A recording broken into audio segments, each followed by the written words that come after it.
Assalamualaikum warahmatullahi wabarakatuh. Pagi ini saya mau membagi resep batuk berdahak ya untuk dewasa. Sebenarnya sih untuk anak-anak juga aman ya, gitu umur-umur setahun 2 tahun bolehlah dikasih ini ya. Nah ini resepnya gampang banget, cuma jahe aja sejempol sama madu sekitar 2 sendok makan. Nah kali ini kita seduh pakai air panas. Nah cuma saya nggak iris-iris biar berasa, saya parut.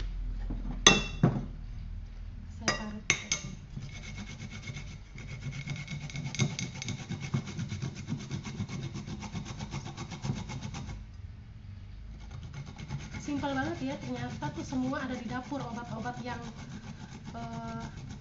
untuk batuk, pilek, flu itu semua ada di dapur.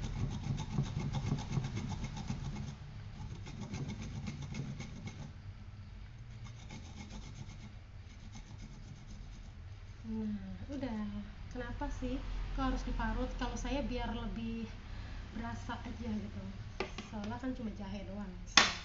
Nah ini diseduh pakai air panas sekitar 250 ml.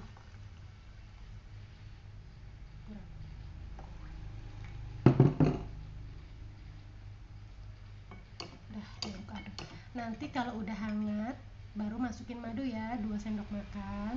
Nah mudah kan teman-teman?